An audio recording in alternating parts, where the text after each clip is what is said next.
Hello students. NEET 2025 का ये सवाल जो अभी कई दिनों से बहुत ज्यादा चर्चा में है।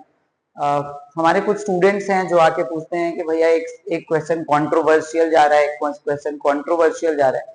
तो सबसे पहले उन बच्चों को मैं बता दूं कि क्वेश्चन कंट्रोवर्शियल तो बिल्कुल भी नहीं है। मतलब फिजिक्स के पॉइंट ऑफ व्यू से ये इस क्वेश्चन में कोई प्रॉब्लम नहीं था। ये शायद फिजिक्स के पेपर का पहला ही पेपर था, पहला ही क्वेश्चन था, सबसे क्वेश्चन नंबर 1। तो फिजिक्स के पॉइंट ऑफ व्यू से तो इस क्वेश्चन में कोई गलती नहीं है, कहीं से कोई दिक्कत नहीं है। हाँ, लेकिन जिस जगह पे ये आया था वहां थोड़ा सा डाउटफुल है। नीट के पेपर में जब आप नीट का पेपर देने जाते हो तो आप उम्मीद करते हो 180 मिनट में 180 क्वेश्चन करना है, यानी कि आपको 1 मिनट में एक क्वेश्चन करना होता है। और जब अपन नीट के लिए प्रेप करते हैं तो बच्चों को थोड़ा सा रहता है कि हमें थोड़ा फॉर्मूला बेस्ड मिलेगा, टू द पॉइंट, बहुत ज्यादा सोचना ना पड़े, फटाफट से फॉर्मूला अप्लाई किया, आंसर लाया। इनफैक्ट जब हम भी अपनी क्लासेस में तैयारी कराते हैं तो हम बच्चों को यही बोलते हैं कि फटाफट क्वेश्चन करो, ज्यादा से ज्यादा क्वेश्चन करने की आदत डालो कम समय में। और वहां पे इस क्वेश्चन का आना थोड़ा सा डिस्टर्बिंग था, हो सकता है क्योंकि बच्चे पहले से प्रिपेयर्ड नहीं होते हैं। जो स्टूडेंट्स आईआईटी जेई के लिए प्रेप कर रहे हैं, मेंस के लिए प्रेप कर रहे हैं या एडवांस के लिए स्पेसिफिकली प्रेप कर रहे हैं, तो उनको नया सवाल लगाने की आदत होती है। और जब भी कोई अचानक से नया क्वेश्चन आता है तो कुछ ना कुछ अप्रोच लगाने की वो कोशिश करते हैं। अभी हम लोग सॉल्व करने जा रहे हैं इस क्वेश्चन को, और इससे पता चलेगा कि कुछ खास बहुत ज्यादा डिफिकल्ट नहीं था। लेकिन हाँ, अगर पहली बार ये क्वेश्चन आपके सामने आया होगा तो ऑब्वियसली थोड़ा तो सोचना पड़ेगा। You need time for this. अगर आप नीट का पेपर देने बैठे हैं और आपको पता है कि 1-1 मिनट में क्वेश्चन लगाना है, उस समय अगर आपके सामने ये क्वेश्चन आएगा तो ये डेफिनेटली थोड़ा सा डिफिकल्ट हो जाएगा उस समय पे, उस पॉइंट ऑफ टाइम पे सोच पाना। वैसे मैं हमेशा बोलता हूँ बच्चों को कि अगर आपको पहले मिनट में क्लिक नहीं कर रहा है, आप पेपर देने बैठे हैं और आपको पहले मिनट में क्लिक नहीं कर रहा है, तो तुरंत नेक्स्ट क्वेश्चन पे स्विच कर जाना चाहिए।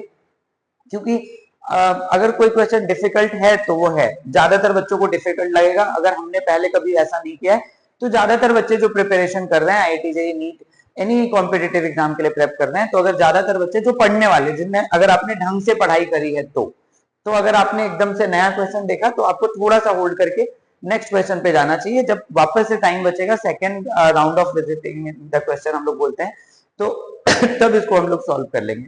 तो एक बार ट्राई करते हैं इसको सॉल्व करने का, पर एकदम क्लीशे तरीके से, फ्लूइड मैकेनिक्स स्टाइल में। और उसके बाद वापस से बेसिक तरीके से डिस्कस करेंगे कि कैसे अपन pure mechanics, basic mechanics use करके इस क्वेश्चन को सॉल्व कर सकते हैं, ना। तो सबसे पहले स्टूडेंट्स, लेट्स डिस्कस दिस। यहाँ पे हमारे पास एक टैंक है और इस टैंक में पानी भरा हुआ है कुछ ऐसा, और ये यहाँ से x is equal to L distance तक भरा हुआ है। और साथ में एक इंफॉर्मेशन और है हमारे पास, लाइक सॉरी, एक और इंफॉर्मेशन है यहाँ पे कि ये जो एंगल यहाँ पे बन रहा है ये थीटा नॉट है, and this theta naught is very very less than 1। जरूरत पड़ेगा तो we can use it. And तो देखते हैं। तो मुझे लगता है कि अगर यहाँ का ध्यान से देखो तो just outside pressure P not है और ये हॉरिजॉन्टल लेवल है, तो यहाँ पे प्रेशर होना चाहिए पी नॉट। और अगर यहाँ प्रेशर पी नॉट है तो इस सेम हाइट पे, फ्लूइड मैकेनिक्स में हमने पास्कल लॉ पढ़ा हुआ है, सेम हाइट पे हर जगह प्रेशर फ्लूइड का सेम होता है, तो यहाँ पे भी प्रेशर होना चाहिए पी नॉट। और अगर यहाँ से मैं कहीं वाई हाइट ऊपर जाऊं तो यहाँ पे जो प्रेशर होना चाहिए that should be P naught minus rho g y. I guess समझ में आ रहा होगा, अगर आपने फ्लूइड मैकेनिक्स पढ़ा हुआ है तो कुछ बहुत डिफिकल्ट बात नहीं है जानना कि जैसे आप वाई हाइट नीचे जाते हो तो रो जी एच प्रेशर बढ़ जाता है। इन द सेम वे अगर हम वाई हाइट ऊपर जाएंगे तो रो जी वाई प्रेशर घट जाएगा। एंड जस्ट आउटसाइड यहाँ जो प्रेशर होना चाहिए that should be P not. And again जिस सरफेस टेंशन अपॉन रेडियस हमने करा हुआ है, दिस प्रेशर डिफरेंस के बराबर होना चाहिए। अगर यहाँ पे हम लिखें surface tension upon radius of curvature, तो ये रो जी वाई के बराबर होना चाहिए। कोई बहुत महान बात नहीं है, फॉर्मूला हमें ऑलरेडी पता है। और रेडियस ऑफ कर्वेचर का जो इक्वेशन होता है, जो हमने रटे होते हैं क्लास में, that is 1 plus d y by d x का होल स्क्वायर की power 3/2 upon d two y by d x to.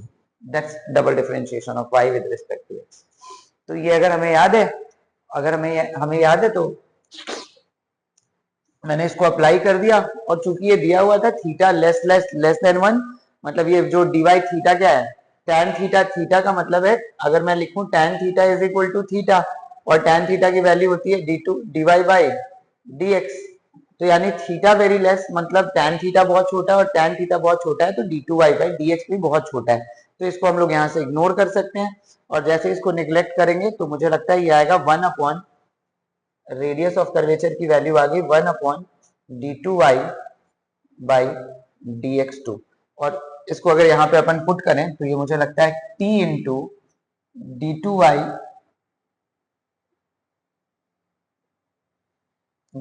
Upon dx2, और ये वैल्यू आएगी रो जी वाई।